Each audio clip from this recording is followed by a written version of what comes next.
This is the Reverend David Fletcher, son of a peer and friend of John Smyth, the most prolific serial abuser associated with the Church of England. He was a little bit like the spider in a web. He was definitely the conductor of the orchestra. Last year, the Make-In Review declared Fletcher was instrumental in the church cover-up over 4 decades of Smyth's abuse of more than 100 boys and young men.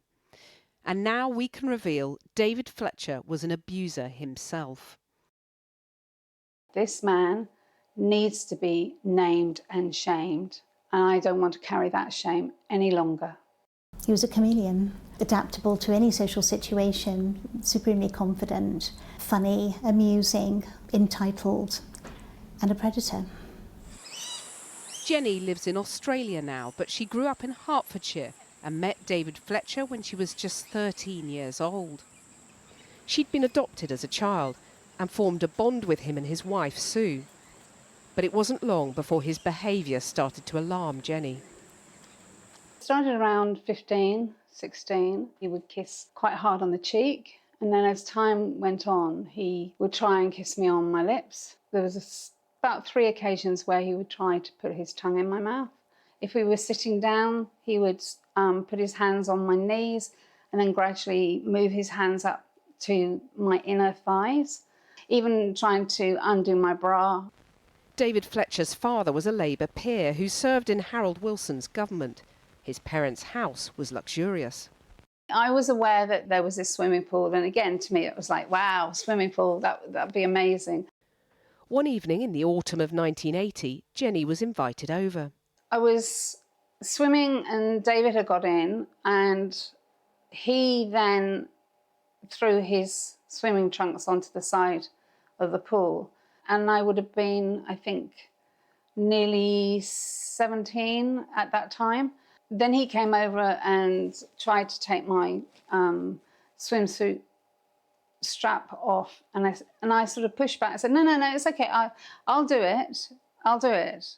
She felt under pressure to do as she was asked. I started swimming, and then he was swimming towards me. He put his arm out, and he put his hands between my legs, and then I tried to pull away, and then he carried on, and basically he digitally penetrated me. I felt ashamed. I felt defiled. I felt I was trapped. Jenny saw little point in reporting the incident to the police. I felt I wouldn't be believed. You know, he's a man of the cloth, and how could I, if I walked into a station and said, this vicar has just done this to me and he's been doing all these other things, he would have been so persuasive. For nearly half a century, Jenny thought she was the only victim, until when the Make-In Review was published late last year, 2 sisters from the UK who remembered her from childhood got in touch. Ali and Caroline also grew up in Hertfordshire. Like Jenny, they had a difficult childhood. Their mother was unwell for years, and growing up in the 1970s, they came to see the Fletcher household as a refuge. But they too soon had concerns. They've never spoken about this before, so they've chosen not to appear on camera now. It sort of began really when I was, I suppose, about 13. David had always been very affectionate, and these were tight hugs where he held me very tightly into him and wanted me to sit on his lap in his study, with his hand up and down my back under my shirt. On one particular occasion, he quite openly came down the stairs. He hadn't got any underpants on, and he said, oh, I've had a weeping member.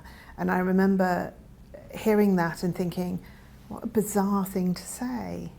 I had one particular incident that I do remember, that I must have been about 8 or 9. David came in to kiss me goodnight, and he put his mouth onto my mouth and put his tongue onto my lips. As with Jenny, the pool became a hostile environment. He would be quite insistent about you not wearing a swimming costume, and he could be quite frightening in that regard. If you were getting unchanged or getting dressed in the changing room, you'd have to make sure you kept your hand on the door whilst you got yourself dry, because he would come up and open the door to talk to you. And Ali alleges the abuse even continued at evangelical Christian camps in Dorset, run by the Ewan Trust. She attended in the 1970s and 1980s. The Reverend David Fletcher had an almost mythical status there, a more significant figure than John Smyth himself.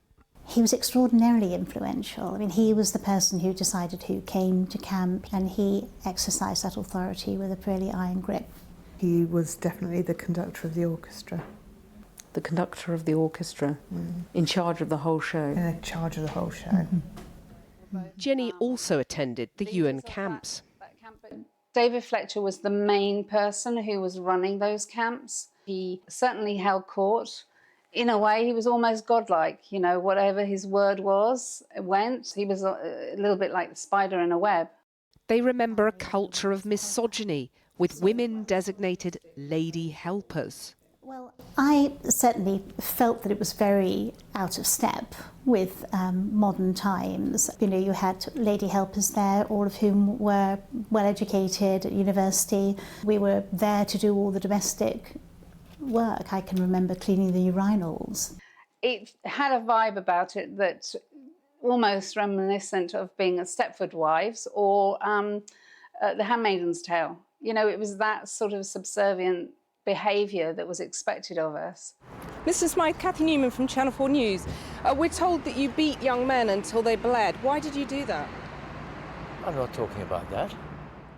The Reverend David Fletcher was one of the first to learn about John Smyth's barbaric beatings of boys and young men, set out in unsparing detail in a secret report by the Reverend Mark Ruston. Fletcher was at the heart of the church decision to conceal the evidence for 35 years, until Channel 4 News revealed the abuse 8 years ago. Don't the victims deserve to know why you did it? I'm not talking about what we did at all. As the Make-In review explained, Fletcher was the one person most responsible for not acting to stop Smyth. Extraordinarily, Ali has kept her diaries from 1982, recording her recollection of Fletcher's role in the plan to get Smyth to leave Britain, allowing him to continue his abuse across Africa. You told me about John Smyth, and I've just used one word to summarise it. Two close members of the leadership team at Ewan came to visit David at his house. I noted in my diary how flustered and upset Sue Fletcher was, and she also told me that John Smyth was going to be moved out of the country. Why do you think David Fletcher covered up John Smyth's abuse? He's covering up because his stuff would have come out. All the abuse that he's been carrying out would come to light. And I think they were all just protecting themselves. Ali contacted Hampshire Police about both Fletcher and Smyth in April 2018, but says she heard nothing more. I phoned to tell them about what I knew about John Smyth, and I also told them about David's wholly inappropriate behaviour towards me. So everything you knew, really? But no one ever got back to me.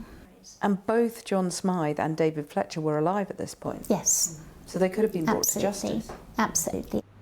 Hampshire Police told us the information Ali provided was considered as part of the overall investigation into Smyth, which was dropped when he died. What would you say to David Fletcher if he was here now and in front of you? That you're a wicked man. You cannot hide behind the church or your God, whatever your God is, and you're a sinner. I've looked recently at photographs of myself, age sort of 6, 7, 8, and the look on my face is of such innocence as a child, and that makes me really angry, but it also makes me very sad. What would you say to David Fletcher if he was here now? Why?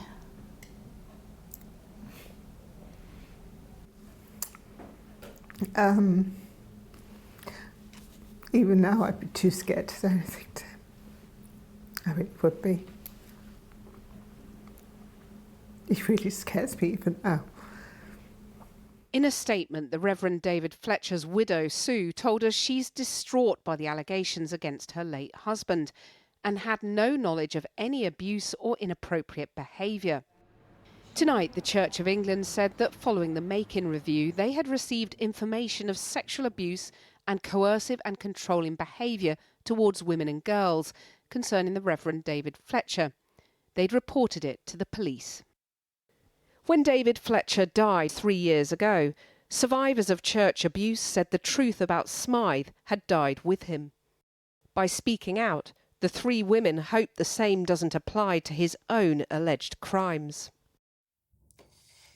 And if you've been affected by any of the issues in that report, you can seek help by going to channel4.com/support.